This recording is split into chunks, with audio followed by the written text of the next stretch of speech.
Hey everyone, this is Brian Funk, and I want to tell you about my Music Production Club, which is a subscription service that gets you a steady flow of new music production tools right into your email inbox. Currently, you're hearing the latest addition to the club, the Mode Audio Music Production Club Sample Pack. Mode Audio has kindly supplied us with 350 megabytes of samples from some of their greatest sample packs. I just grabbed a few of these samples and strung them together for this intro. It's a really awesome selection of sounds, and that's included with your membership, along with all kinds of other Ableton Live packs. I have tutorials, I have templates, the What Bob Ross Teaches Us About Music Production book, and plenty more. It also gets you in our Discord community, so you can reach out and talk with like-minded producers. You get the Music Production Club samples folder, and there's even discounts to all sorts of really cool companies around the internet that'll help add lots of color and sounds to your music production projects. That's the Music Production Club. Check it out at brianfunk.com/MPC. And be sure to head over to modeaudio.com. Right now they're running their 30% off summer sale, where you can get sounds like the ones you hear in this background music. They're a really awesome site, and I'm really proud to have them help sponsor the Music Production Club with these great samples. So go to modeaudio.com, enjoy their 30% off summer sale, and join the Music Production Club. Now on to the show. Hello everybody, and welcome to the Music Production Podcast. I'm your host, Brian Funk. On today's show, I have Pietro Weber, who makes music as Bitapart. And Bitapart is this like retro 80s synthwave type of thing. A lot of like stuff I love, video game sounds, action movie, soundtrack type things. And he's recently put out a new EP called Telecommander, which I'm reading from the thing now. It says, sounds like a blockbuster starring Jean-Claude Van Damme or Sylvester Stallone. And I could agree. It's like you could place it right outside like an 80s action movie and we'd be good to go. Pietro, welcome to the show. Thanks for being here. Hey Brian, thanks for having me on your show. Yeah, it's a pleasure. I'm listening to all your podcasts so far. Awesome. So I'm a great fan of yours.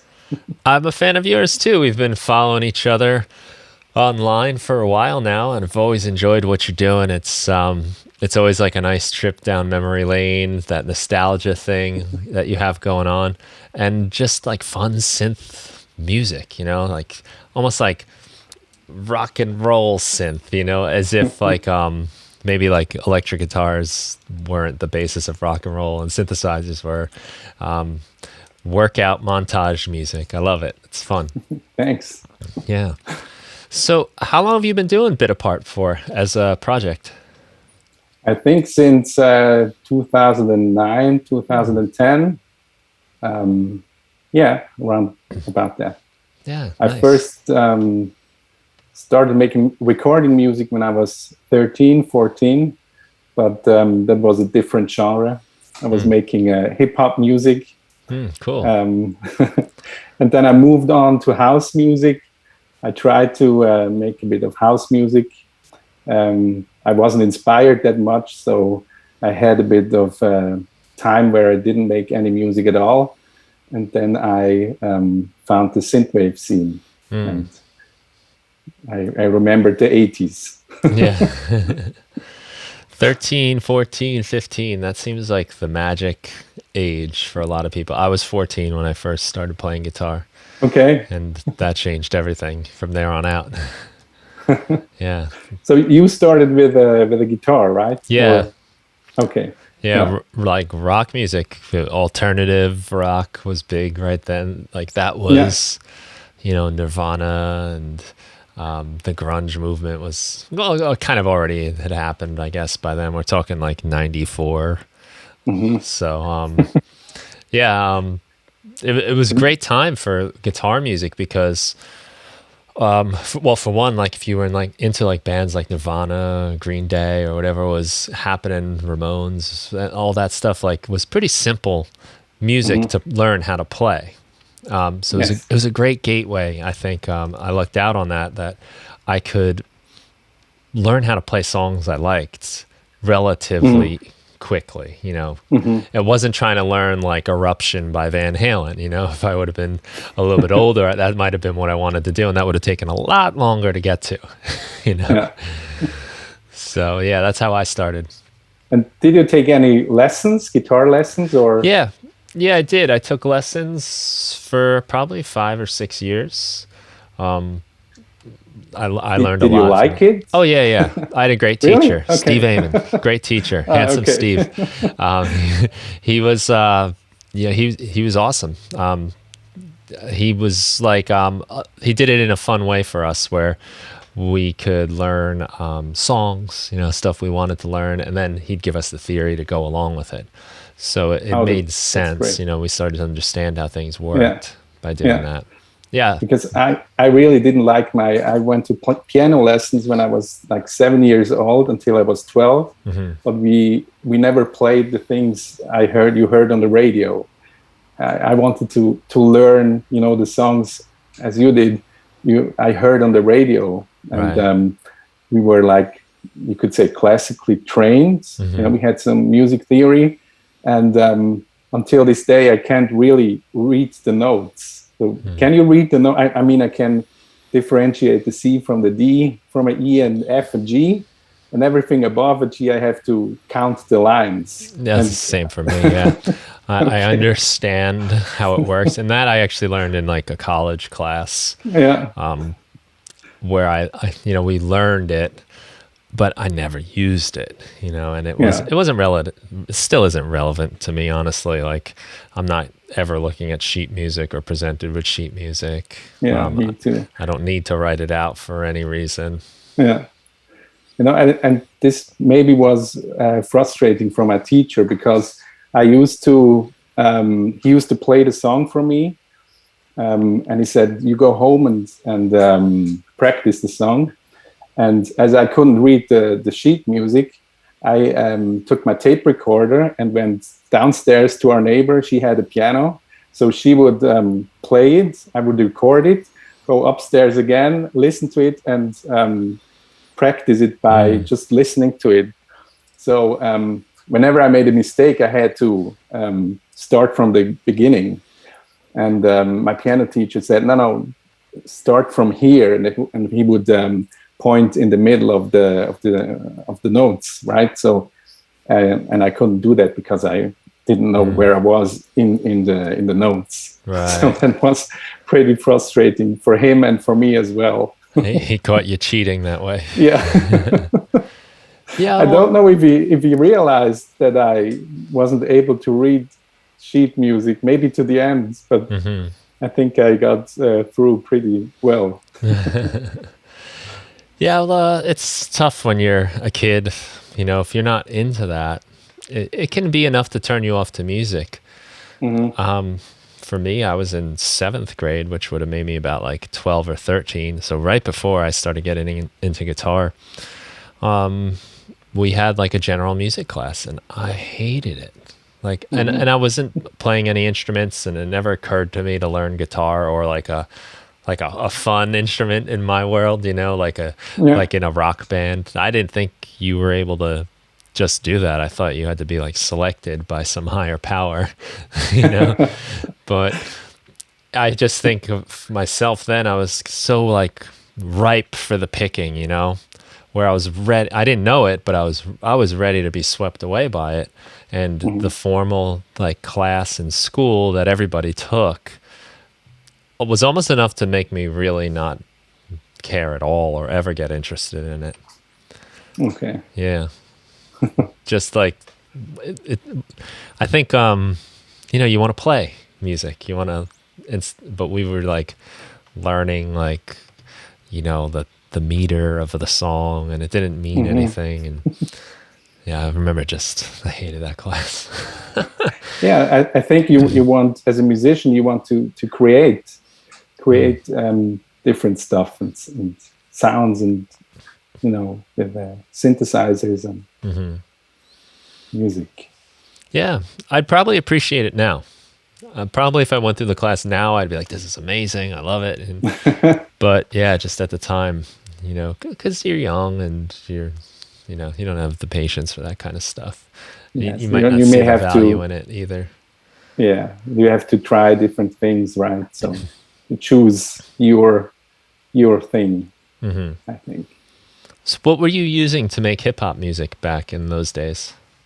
Well, I have an MPC, which you see right there, Yes. Okay. and I have a keyboard I got when I was like 13 or 14.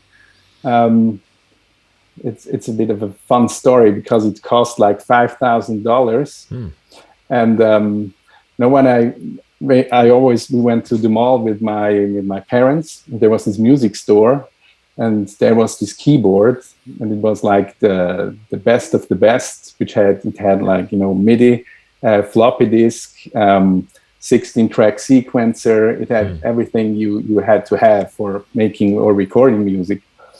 And I always went there every week, and the staff there, they already knew me because they showed me the different things this keyboard was capable. And I asked my parents if I could get this keyboard because I wanted to be a musician and I wanted to record music. And of course they said, no, it costs $5,000. Why, you know, you probably play 2 or 3 songs and then you lay it aside, right? So from that day on, they said you can get it if you save up for it. And from that day on, I searched for every possibility to make a bit of money. You know, so I worked at home. My parents would give me a bit of money if I loaned the mom, and I would work on summer vacation. And I think after maybe 2 years, I got $3,500, which wasn't enough. But my parents saw that I really wanted to have that keyboard, and they said, "Okay, we pay you the additional $1,500." So I was the happiest teenager. Wow. That day I could walk into the music store and get that keyboard. Yeah. And I still have it and I still use it. It's a great keyboard. So I started with a keyboard and the MPC. And I had an 8-track recorder to record my music onto cassette tape. And I would give it to friends and give it out at school. So I thought that was the beginning of my music career. Yeah, it was. Yeah. Yeah. Well, that's cool to have like the 8-track cassette, you know. I had a 4-track cassette back when I started, and it was amazing. You know, I started with a friend's karaoke machine and figured out a way to like play the tape. It had 2 tape decks, so I figured out a way where we can record something and play something at the same time, and it would go on the second tape. Okay. So I was always like, you know, moving these tapes, and it lost such quality every single time. It was like, you can only do it like 2 or 3 times, and then it just sounded like noise. Yes, it degrades, right? Real fast. Even the 4 or 8-track, the more you overdub, the more it degrades sometimes. Yeah. Yeah, but getting the 4-track that was the coolest thing. Yeah, it was like a little studio, right? Yeah. Yeah, it felt like it. It's like, hey, we're going to record today. You also have a console with a reel-to-reel tape, right? I do now, yeah. Yeah. Okay. Yeah, well, I lucked out on that thing, a Tascam 388. It's 8-track, reel-to-reel, and it's got the console. And I think I got it in like 2008, 2009 maybe. And they just were like out of fashion, you know? Nobody wanted them anymore. And it was like $200 or $300, where it's totally fine. Wow. Yeah, it was like nothing. And with like shipping, and it's heavy. You know, now anything tape, even you can't get a 4-track recorder for that much, like a cassette. Yeah, really. Yeah, like on eBay, they're just, you know, they're really popular. I think a lot of ambient musicians like to use them for tape loops and things. There's a lot of Instagram, like 4-track stuff going on. But it looks great too, right? Yeah. The reel-to-reel tape and cassette tapes. It's fun. I love it. it's a little temperamental. I have had it worked on, but you know, sometimes things work, sometimes they don't, and and But sometimes you don't know if you're just routing things wrong or it's broken. You mm, know, so there's that too, because there it is a little bit of a, you know, you have to know how to use it. It's not as simple as just like the 4 tracks were, and yes, it you is. know, it's not I think it's terribly complicated, but it's so uh, that always factors in where I have the manual out. I'm making sure I'm doing it right, but I'm like, why isn't this happening? And then I realize it's just like the pot's dirty. I've moved it out a couple okay. times. It's like I knew I was doing it right.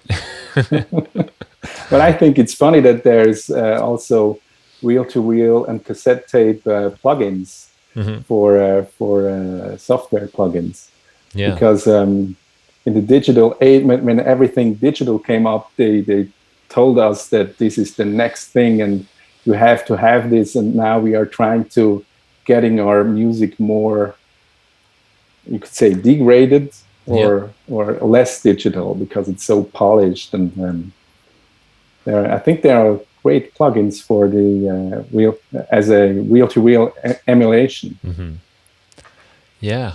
It's funny. I'm like that too. I'm trying to like bake in the problems I used to have into my recordings now. You know, I'm trying to just like season it with some of those issues, the timing issues, the pitch issues, the fidelity issues, Yes, all that the stuff. noise, Yeah, the right? stuff I couldn't wait to get past, and oh, if I could only do that. And now you're like, something's missing. Yes. Well, speaking of all that, on your EP, Telecommander, I definitely want to talk about the process for that. But that you said was mixed through analog console onto reel to reel. Yes. Maybe you could tell us about the process of that. Like, what was that like? Well, I usually start with the OP1. So Cool. whenever I have an idea, I start with OP1 with the 4 tracks. So drums go on track one, chords and melody on track 2 and 3, and bass is always on the 4. And when I have my, 10 seconds or the bass line, I import it to Ableton, and from there I add other instruments like synthesizers and stuff, and also use the MPC. And I arrange it in Ableton. When I have arranged it, I use the console which is behind me, the GSR 24M from Allen and Heath. It's a hybrid console, so it has an analog signal path, but you can also use it as a MIDI controller or an audio interface. So I mix everything in a console, get it back into Ableton, and from there I go out into my dad's reel-to-reel tape machine, and from the tape machine I go back into Ableton again to do just a little bit of mastering. Awesome. Quite a few steps. Yeah. Well, I'm sure you find that it lends a quality, a feeling to the music, right? Yes, it does. Yeah. It's worth the trouble, I think. Definitely is, yes. That's cool. You start on the OP1. I love the OP1. It's every time I use it, I'm just like inspired. You know, that Yeah, something fun it happens. looks like a toy, but it's so inspiring. And I think I learned synthesis from the OP1. Really? Because you only have you have these 4 encoders, and you don't have to think about all the knobs which are on different synthesizers, what they do. You just turn the knobs, listen to it, and if you like it, you leave it. And I think the OP1 really helped me for getting used to other synthesizers. And I think it's also fascinating that the OP1 is used in so many different genres, synthwave or vaporwave or pop and rock and ambient stuff. And you can get quite cool sounds out of it. Yeah. And it has everything you need to have, the sampler, drum computer, and it's a great machine. Yeah, I love it. And you're right. Looks like a toy until you pick it up and you're like, oh, Yeah, you know, this. built like a tank. Yeah. But it has that fun toy feeling, like you're playing with it. It's not, like there's a level of complexity to a lot of gear, and sure, you have to learn the OP1 as well, but like you said, it's got the 4 knobs, and you're not turning like the filter frequency to a certain number, or I'm gonna change it to a saw wave oscillator. You're not thinking that way. You're literally looking at some abstract picture that the knobs move around, and it's all about listening to it. Yes. And well, it's the same with the console. You mix with your ears more than with your eyes, and it's the same with the OP1. If I look at the synthesizer, with different knobs, I look at all the knobs and think of what they can do, or should I turn this one or that one? And with the OP1, you just turn it up and listen. It's the same with the console. You don't mix or mix with your ear, with your eyes, right? As you would in when working in a box.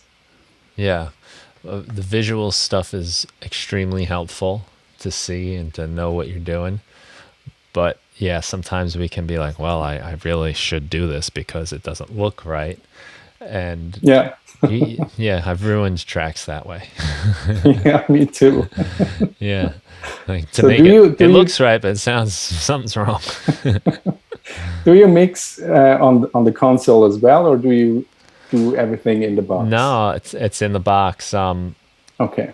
I can run sounds through the tape machine, and sometimes I'll just run it through the electronics, just to get the EQ as its own character. And even if I'm not EQing it, I think when sound gets through a wire and through some chips and whatever is going on in there, it comes back a little different, a little more like, it's like a person, they've been through their life journey and they have like more wisdom or something. Yes. They have a scruffier voice, and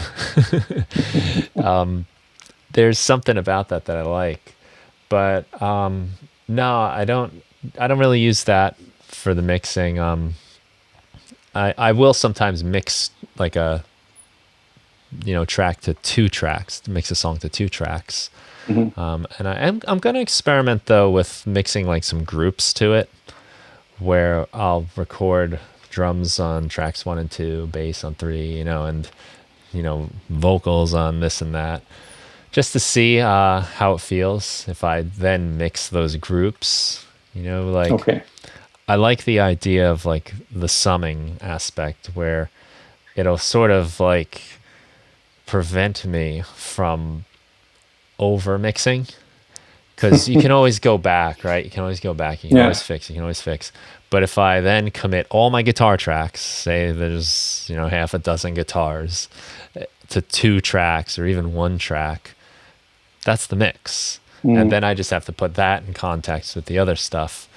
And although it might cost me something somewhere, I might lose a little bit of that control, I think I'm interested at least to see if it gives the sound, of the music some kind of like continuity, like it sounds more together. Because that's something I always loved about tape, and always hated about tape too, until like digital came out. But is that once you record a few things on the tape, they all sound like they're in the same world. But in the computer, your tracks are so isolated, they don't affect each other, and sometimes things just sound really separated. Yeah. And if you record something too loud on track 1, you can hear it on track 2 on the tape. But that's not the case in the computer. So that's an experiment I'm going to do. I've done a little bit of that, and I've liked the results, but never with something like that I've spent as much time as the current thing I'm working on.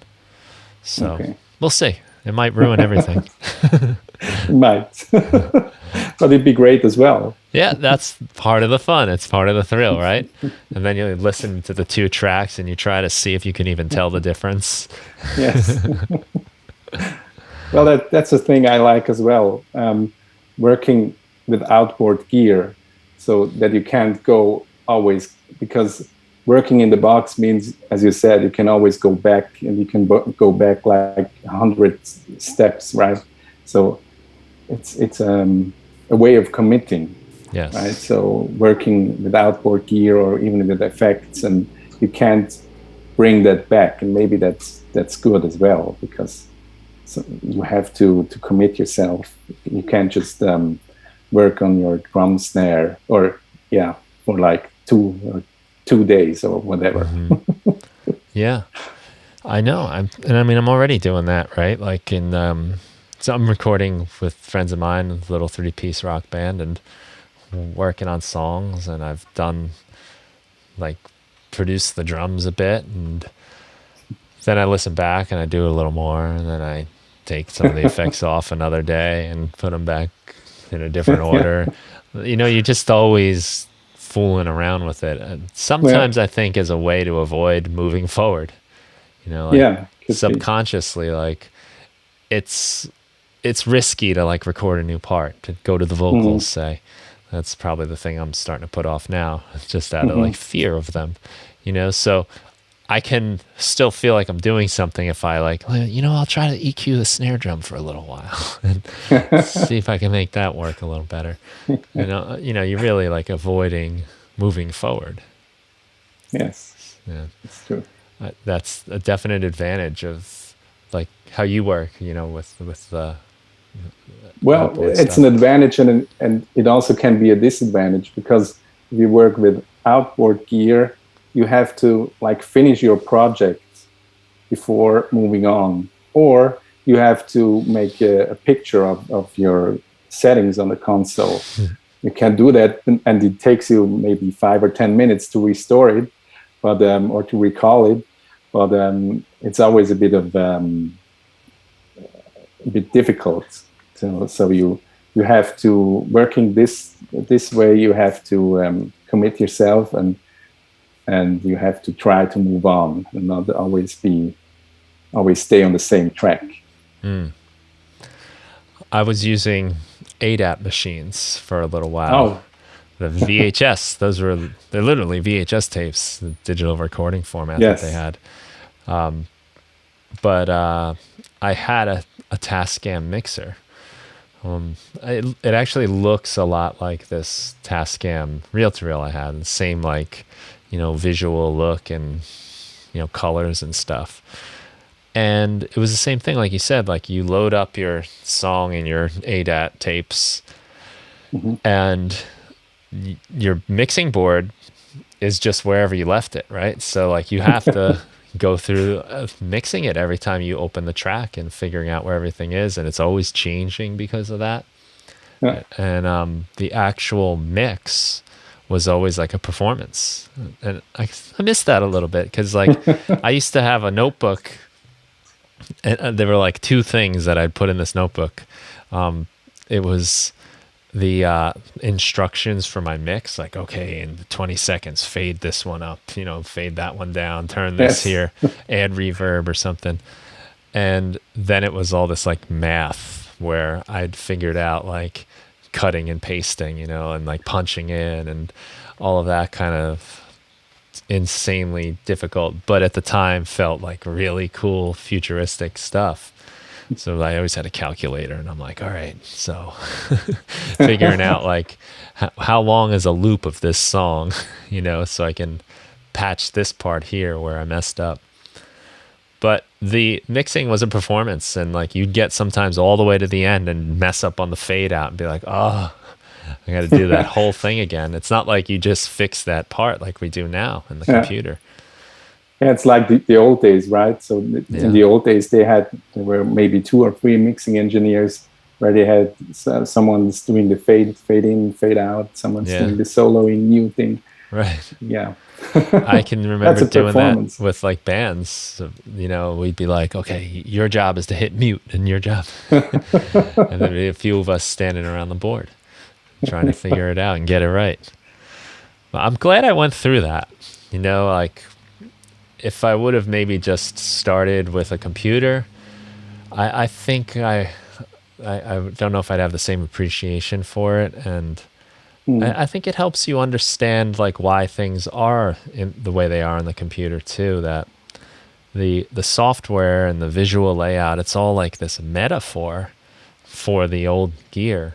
A lot of times, if you even just think of like arrangement view from left to right, that's a tape.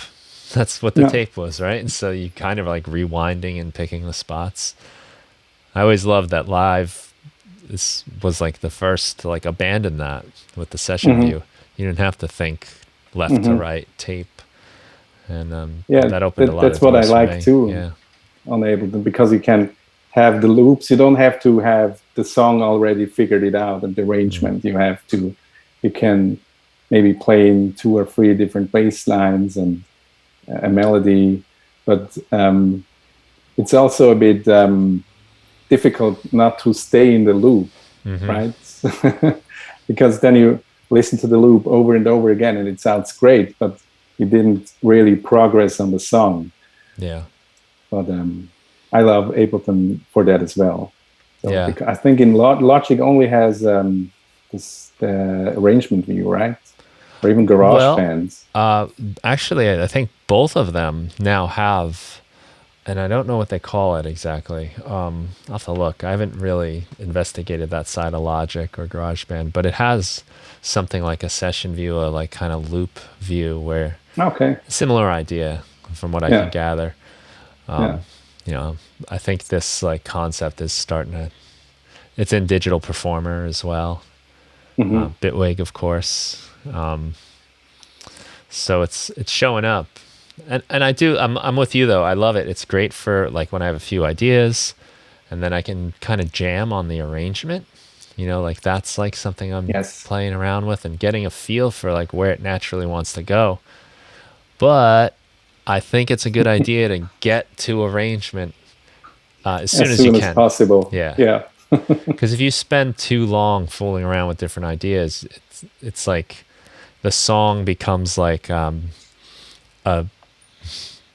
like collection of possibilities, almost like Yes. quantum physics, where like the particles in 2 spots at once until you observe it.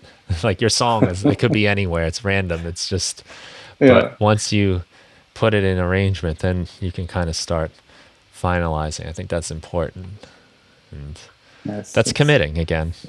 Yeah.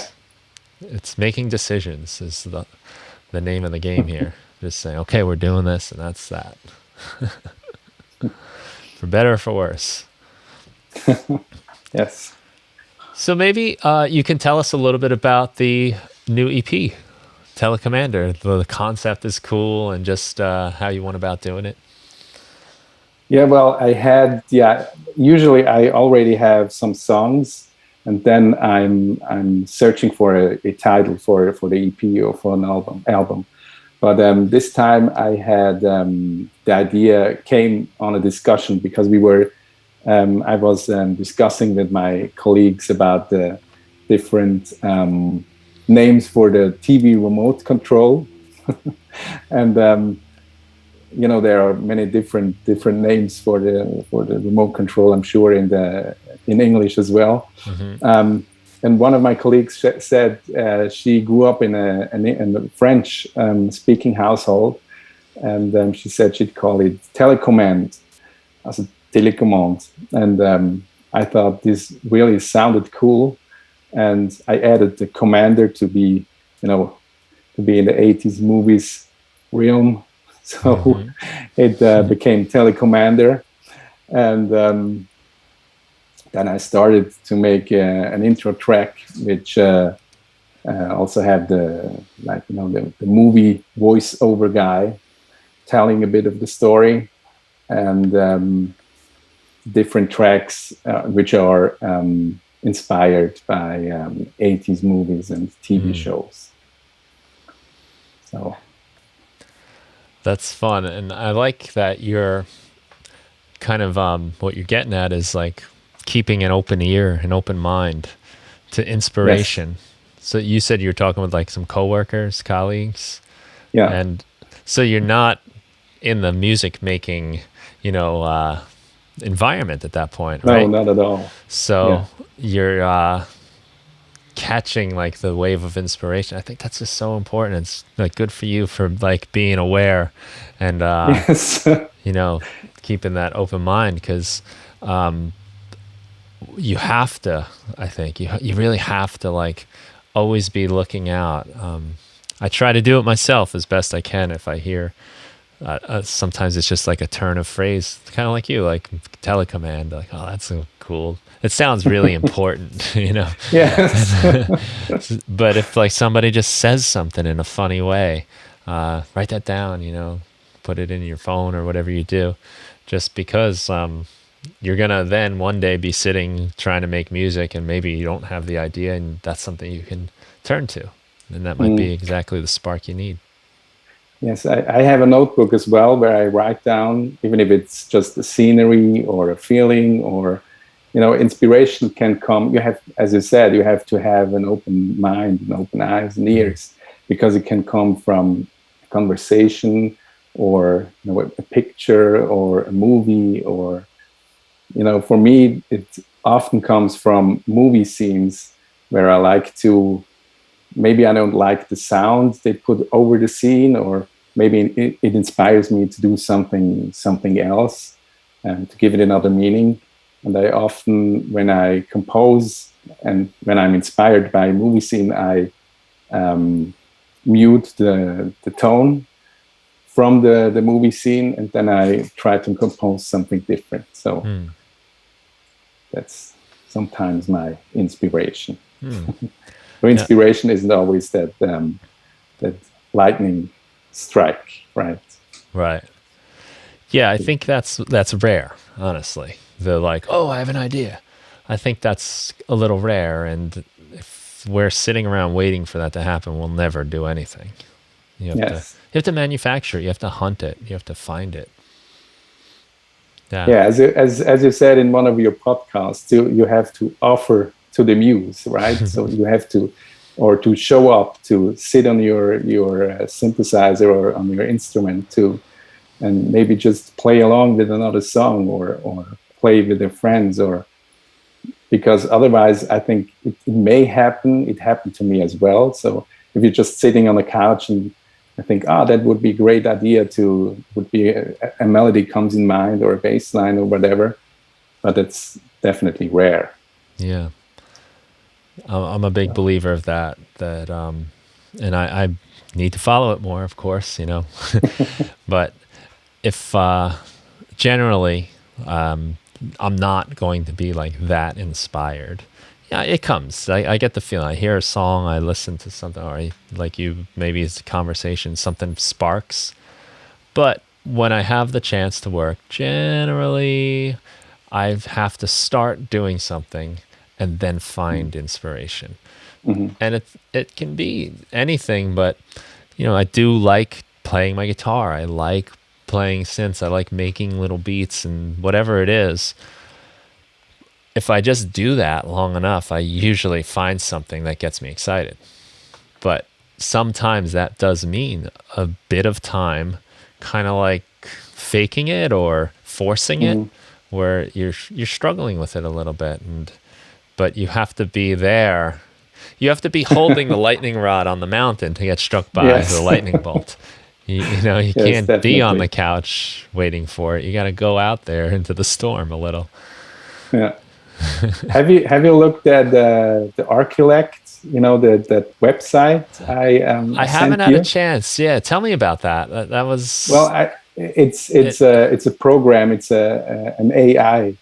So I think the programmer fed it with different keywords, and as I understood it, Archilect is trying to post pictures that its followers most probably are going to like. Mhm. So it's really cool. You have to look it up. It is on Twitter, on Instagram, and you know sometimes it posts pictures of cyberpunk theme or dystopian theme, or cats and dogs, or um, Daft Punk, or you know sometimes it posts really cool stuff that can inspire as well. Yeah, Archilect. Archilect, yeah. I'm gonna put that in the show notes, and maybe people listening might want to check it out too. It's funny, you sent that to me in a message, and if we hadn't been talking and that was just the first thing I heard from you, I would have sworn it was like spam. You said, Okay. "Do you know about Archilect? It's an AI posting pictures that has high probability of likes from its followers." Yes, it sounds a bit spammy, right? I thought you got hacked for a second No, no. when I saw it, You have to because look that up. I see so much of that, like you need followers and likes, and Yeah, I know. but this is a cool idea too, because all right, so I can understand the artistic reaction of like, oh, you're gonna let a machine, you can't, you got to do it yourself. But I like this idea also of taking the random junk, the artificially created stuff, and using that as your inspiration. Hmm. I spoke to Adam Roxar, Aesthetic Candy on Instagram, and he came and spoke to the club. I just released a video on his stuff, and he talks about AI as his collaborator, and Hmm. he'll have a little idea of a song and throw it on this one website, which I don't forget I forget the name of, Melody or something. I'll put a link to that as well in the show notes, but it finishes your song for you. Okay. So you tell it like a genre and whatever, and it'll finish it for you. He says it takes like overnight. So you wake up the Okay. next day and there it is. But And can you choose like the instrument it uses, or does it I everything think you get for some itself? choice in there. You get some Okay. input and No. parameters, and then he likes to take that and make something out of that. And I Hmm. think that's awesome. And I even like, now in Live 11, there's a lot of like probability chance stuff going Hmm. on. So, you can draw like a drum beat and just draw straight 16th note hi-hats, and then just put the probability on each one of those hits at like 70%. And it can be just one bar and it's never the same. And it Okay. sounds That's like, you just isn't never know. in GarageBand, isn't there like a virtual drummer? I think it's about the same, where he puts in fills and stuff. I haven't tried it, but I think it's Yeah. called maybe virtual drummer, Yeah, I where think you that's can. in Logic too. Yeah, I Yeah. have to check that out. Okay. I see. I haven't played around with that. Um, I just mostly stay in Live, but Logic was, it's so cheap now.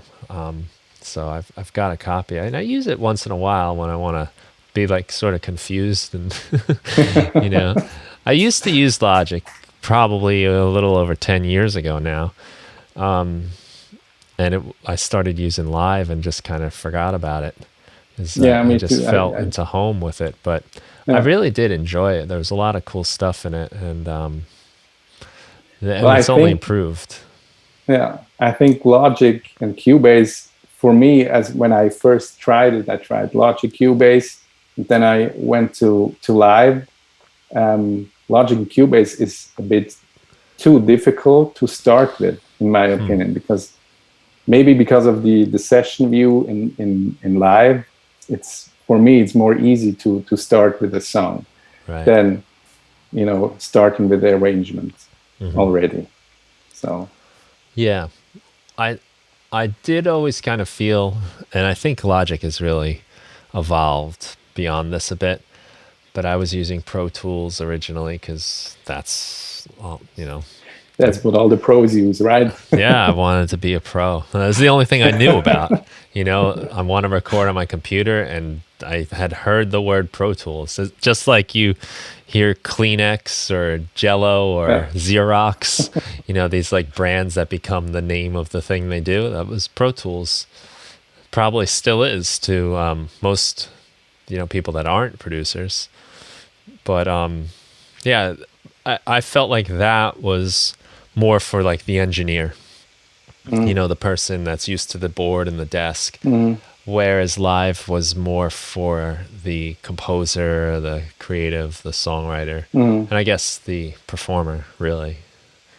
Yeah, I So think I really enjoyed that, and I felt like it was more a tool for my songwriting and creativity, and that got mm. me excited.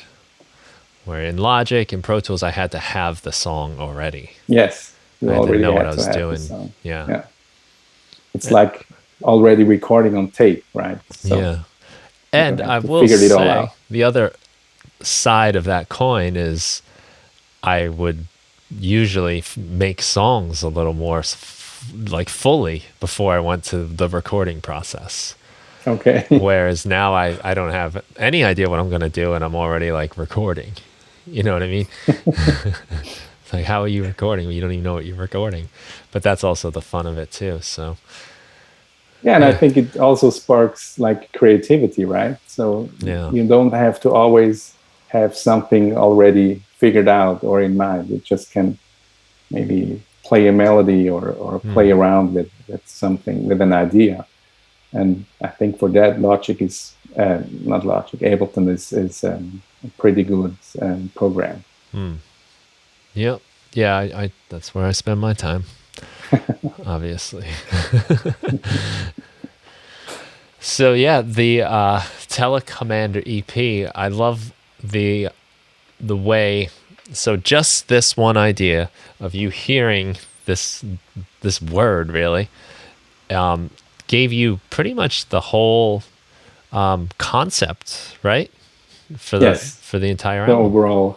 overall concept. Yes, the different songs, like Tropical Heat, is more inspired by Miami Vice, the TV show Miami Vice. Sonny and Tops riding on their boat to the Bahamas. um, and Disconnected is more inspired. Well, actually, the inspiration for Disconnected came from Arculec, because there was a picture from a Japanese film called Pet Labor. I haven't seen it, but it shows like a pilot with this helmet on and a visor, and in the visor you see like a boot up sequence from a computer. So I thought, well, and I was really into virtual reality at that time, and I thought that would make a cool track, about virtual reality, and even in the 80s, virtual reality was the thing.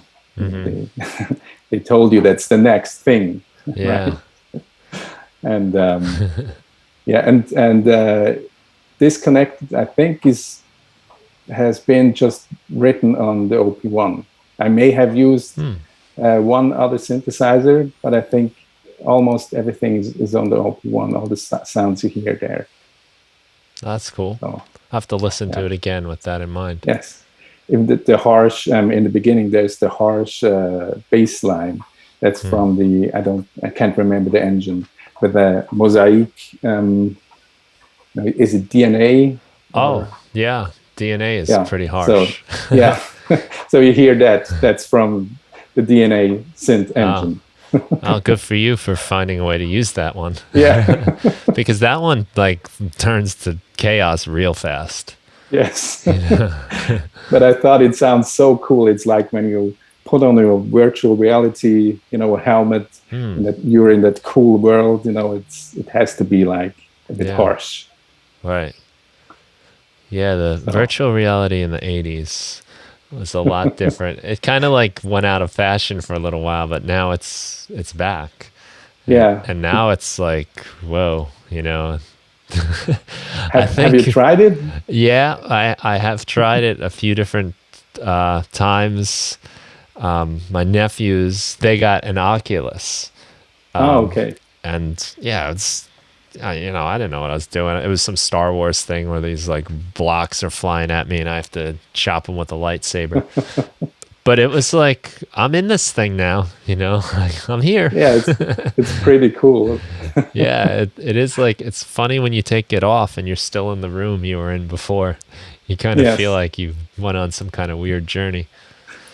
But I Yeah. can imagine in not too distant future, like that's going to be really serious. Mhm. I don't know. It's a little Can also, weird. yeah, maybe can also be dangerous, right? Yeah, So I could imagine a lot of too people, real. if there becomes like a social media aspect to it, which I'm sure there will be if there isn't already. I mean, Oculus is made by Facebook, so. But I could imagine a lot of people deciding, you know what, I like it better in here. Yeah. I have more friends, whatever. Who knows? You can do whatever you want. Yeah, no rules. I don't like No someone, I rules. push them off the building. Yeah. Yeah, like I could imagine there being people that are, I mean, you know, who knows? Maybe we are those people now. I'm going to take off the helmet in a few minutes and be like, whoa, that game Earth is crazy. I don't know. But I like how this has this like action movie idea. The first track is like the movie trailer. Yes, and I even used. Did you recognize the bell sound? It's from it's a famous preset from the DX7. Is it the piano one? I feel like I heard that one. The Yeah, electric piano. you hear it on the Top Gun theme. You know that bell sound at the beginning, and I think there's there's the electric bass. You know that DX7 sound on all the 80s music is on. I use that as well, and nice. A VST, which is the you know, like Oberheim. It's a free one. Maybe it's called OBX or something. I know that one. Yeah, so I use that one as well. Oh, cool. Do you have a DX7 or are you using some emulation? No, I have the Korg Volca FM. Oh yeah, you can right load in. There. Oh, yeah. Okay. It's hidden. You can't see it, but it's hidden there. You can load in the DX7 patches, right? So I love that thing. Yeah. It sounds great. I love that piano sound. I mean, that's the one I use the most on it. Honestly, I usually just fire it up for that. Yeah. But yeah, it's cool. Like you can just put any patch from DX7 in there, and there you go. And it's pretty easy to use, right? Because digitals or FM synthesis, I don't know anything at all about FM synthesis because I think it's quite difficult. Yeah. That's why everyone, especially on the DX7. Yes. You know, I have an old DX7. They're not, well, at least a couple of years back, they weren't very expensive. They were like, I think it was $200 for the thing. Okay. In a flight case. So wow. Yeah, right. But it has a battery in it, and I think that thing is gone. But I couldn't figure out how to do anything on it because it's always like membrane buttons and just one slider. As soon as I started doing anything, it just turned to like metal in a garbage disposal. Yeah, that's why everyone in the 80s just used the patches, right? Yeah. Because I think no one really could program the thing. Yeah. So I have an FM synth here. You'd probably be interested in it because your whole look and aesthetic on Instagram is so like, you know, 80s digital. And I see like the Sega like a font you use occasionally, but it's called the Mega FM by Twisted Electronics. Twisted Electrons. But it's the old Genesis Mega Drive sound chip. There's two of them in there. And it's real gritty FM synthesis. But it's nicely laid out. It's got like faders for a lot of for all the operators and the attack, decay, sustain, and all that. But it is temperamental. It's funny. Like on any synth really, like if you like, you know, any of these Moog, if you turn the oscillator all the way up, it does have a different sound than if you only put it to like halfway. You know, there's like not an overdrive, but sort of, I guess, saturation or something that goes on. But I've never seen an oscillator as like, when you turn that level past halfway on this thing, it just gets like it has like a distortion pedal on it or something. It's wild. And it's tricky still, even though it's got all the nice controls, but you have to be mindful of like how loud you put each operator because they really interact. And like the I guess just like the level at which the sounds start to break up and distort is just very low. So it sounds like, if you play those old games where sometimes the soundtracks are just like really kind of harsh. There's a lot of great music on that 16-bit Sega stuff, but there's also some really bad music, like really awful sound effects, and it's easy to understand why. Playing around, the chip is just so sensitive. Are you using it in your productions? Yeah, Or yeah, I have it on the desk, and it comes out every once in a while for use. It's a lot of fun. I made like samples out of it, and Ableton instruments and stuff.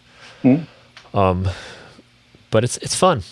It's got some there's like some sweet spots on it. You get some nice pads, but it's And like the DX7, whatever chip they use, and on the Korg too.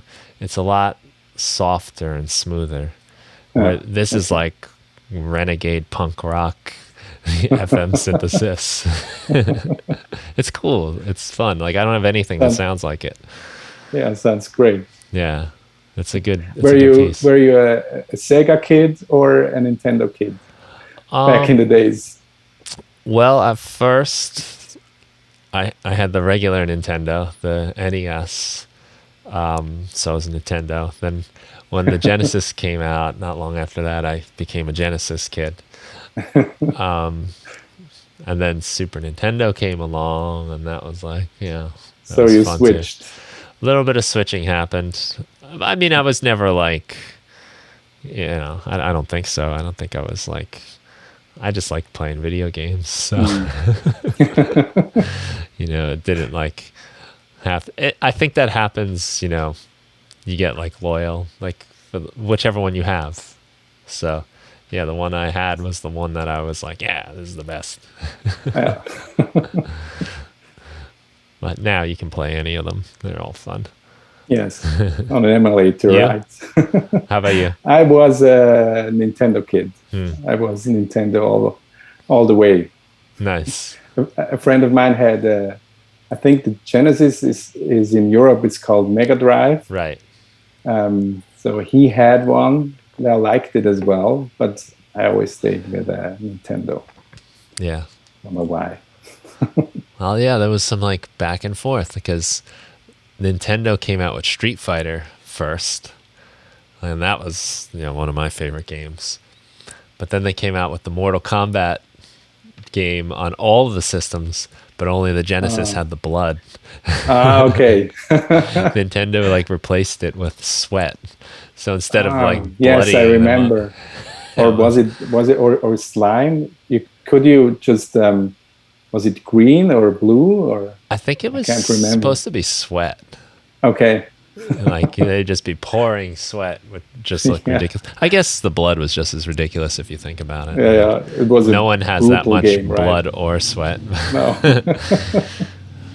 But, I think the big draw of that game was obviously like all the violence. So, Yeah. once when the Genesis had that, like then that was winning. It was a fun time. That like war. I don't know if it translates to people these days, but that was like a whole thing, you know. And you've like really like used this like retro thing to kind of just like boost your stuff, boost your music, and give it like like a whole feeling. And that's something I liked about what you do a lot. That the music is great. There's like a definite vibe, and then if you keep looking deeper, like all of the artwork that you have, all the pictures are all very like reminiscent of that. I think the Yes. OP1 lends itself to this kind of. It almost looks like it could have come out, back in those days. It does, right? Have you used the OPZ I as haven't. well? No. Because the OPZ is even more like, you have no screen. You can use your iPhone or your the iPad or whatever as a screen, but in my opinion, it's even more inspiring because you have to have a bit of an understanding of the OPZ, but after that you just turn knobs and push buttons, and you can really come up with cool sounds. I think with where you couldn't come up with these sounds if you knew what you're doing. Right. Yeah, it's the OPZ is a bit of a development from the OP1. I like both, but I'm trying to figure the OPZ out now. Yeah, it looks awesome. And I only hear good things about it. I haven't heard anyone say they don't like it. Yeah. You know, and the only people I've ever heard say that they don't like the OP1 are people that don't have it because of the look of it. You know, and it's expensive. And it's more expensive than it used to be. When it first came out, it was much cheaper. Yeah, was it about $700 or $800? Yeah, I think it's like now 12 it's about, now. Yeah, somehow. And I even think of getting a second one, because when my OP1 dies, I think I'm in a bit of trouble. Yeah. So I think I have to get a second one. You know what? That is one piece of gear that I would seriously consider getting again if something happened to it. Yeah. You know, a lot of other synths, I might say, okay, well, you know, it had its run. If I'm going to replace it even, I'll try something new. Let's try something else. But there is nothing else like the OP1. So, yeah, I would miss it terribly. Yeah, me too. And I think what's cool about it as well is it is portable. You can just take it outside, or I don't know, take it to friends and get it in your backpack, and it's great. Yeah.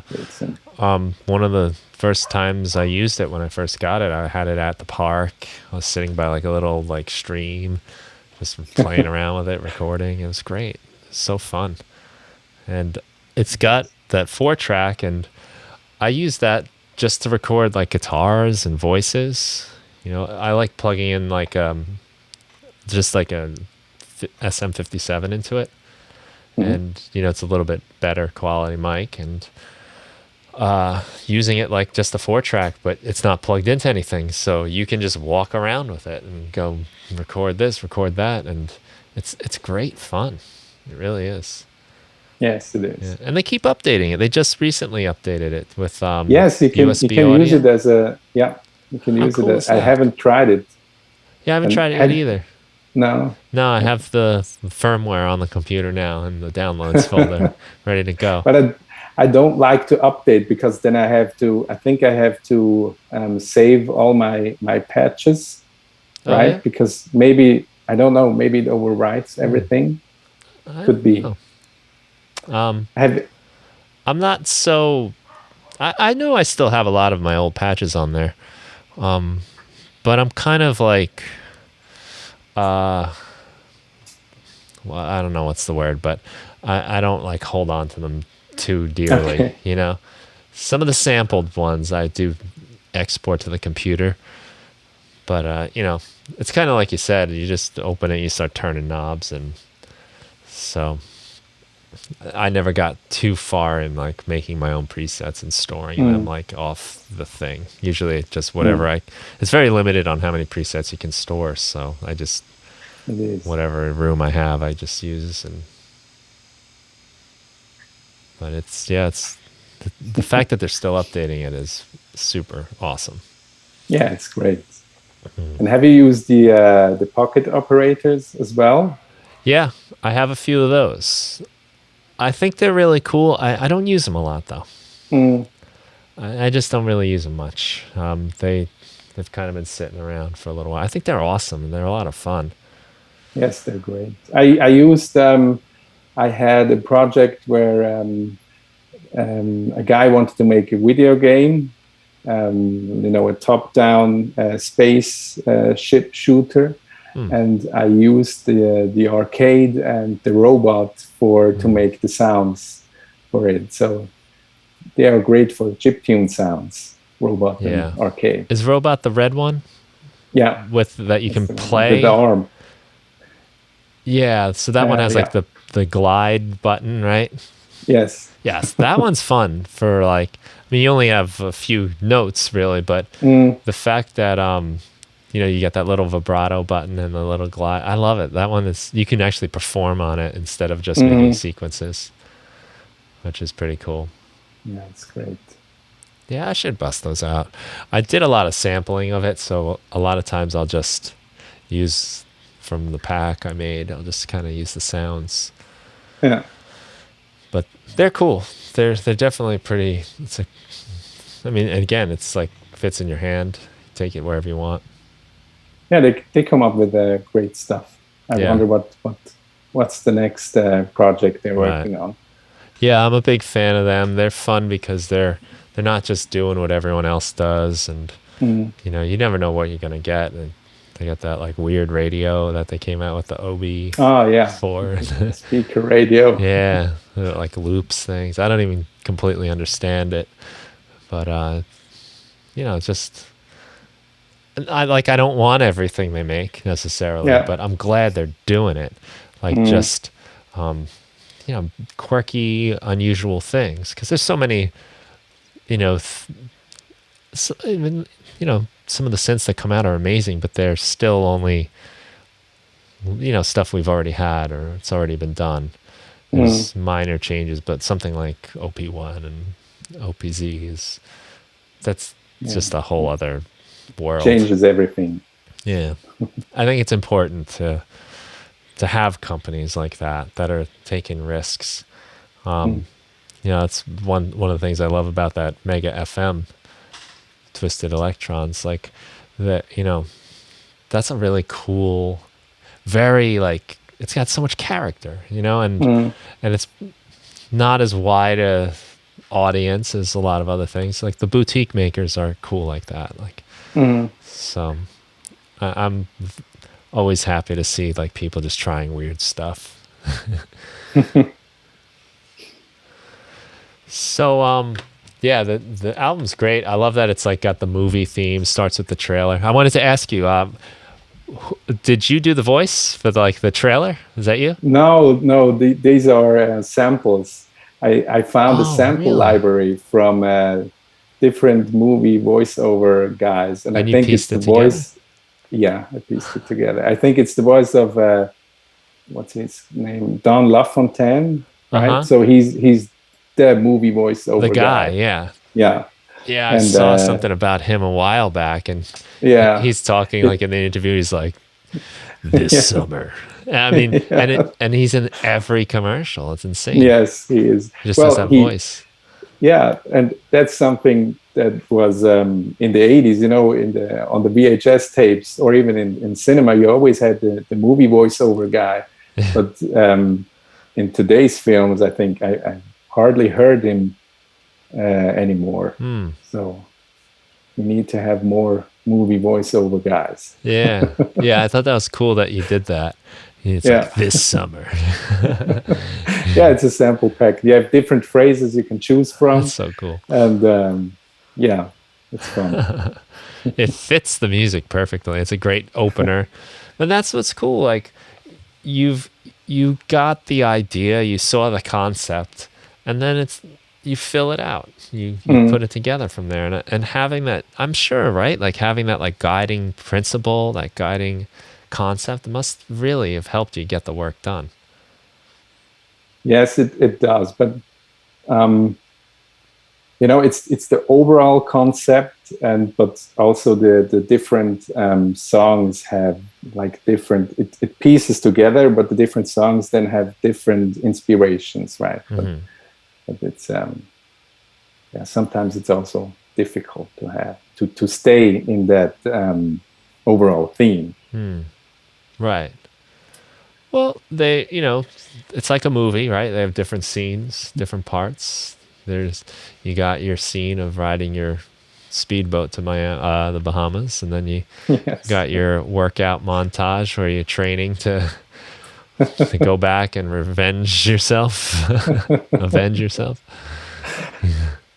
That was the idea, yes. Yeah, it's cool. I think that's a great way to make music, honestly, because otherwise, you don't have thread going through things, and it can be harder to make decisions now that you know what it's for and what you're trying to do with it. A lot of decisions are made before you even have to think about them. You just know, like, oh well, this is the the training montage. It's got to have this beat. It's got to be this tempo. It's got to have this feel, and it's not going to have that sad minor whatever. I'm just saying stuff now, but it answers a lot of questions, and I think that's a great thing to do when we make music, is to have those visions. So you don't get burnt out with all the decisions you have to make along the way. Yes. That's cool, man. Are you doing anything next? Any projects in line, or is it time to take a break and enjoy the fruits of your labor? No, I'm already on the next songs for a next EP or album, but I don't have a theme now. Okay. As I said, I'm trying to get something out the OPZ, but I don't know where it takes me. So, and I always try to, the fear of the blank page. I always try to avoid that by holding back one or two songs, so that I already have like one or two songs for a new project, so that I'm not just already lost with something new. Right. Well, that's a good idea. Yeah. So you don't ever have the blank page. You've already got something. I try to avoid the blank page. Yeah, smart, because that can be crippling, right? Like, what direction should I go? I don't know. Could go anywhere. Don't want to ruin it. You're afraid to put the pen to the paper. Yeah. I think I've heard painters say, just get the paint on there. Cover the canvas, and figure it out if you have to. But just mess it up a little bit. Very nice. And if you already have like two or one song, you can, progress from there, work up from there. I think it helped me to work on music. Right. I like it.